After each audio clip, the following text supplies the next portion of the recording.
Hello friends, काल 2 दिवसापासून एक मेसेज व्हायरल होतोय. तो म्हणजे 23,688 पदाची जी पदं मंजूर झालीत असा मेसेज येतोय.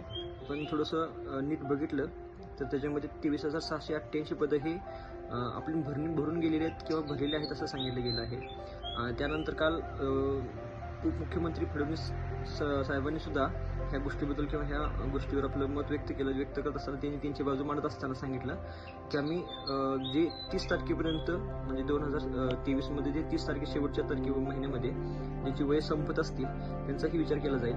त्या अनुषंगाने त्यांच्या ह्या बोलण्यावरून असं आपण पॉझिटिव्ह घेऊ शकतो की हे 30 तारखेच्या अगोदर ते जे प्रोसेस आहे एक्झामची प्रोसेस किंवा आपण म्हणू शकतो की फॉर्मची प्रोसेस चालू करतील, जेणेकरून ज्यांची वय संपत आले त्यांनाही त्यांनी थोडासा दिलासा या आपण म्हणू शकतो की त्यांचा तोटा होऊ नये या बाजूने विचार केलेला आहे. म्हणजे ह्याच्यावरून थोडंसं आपण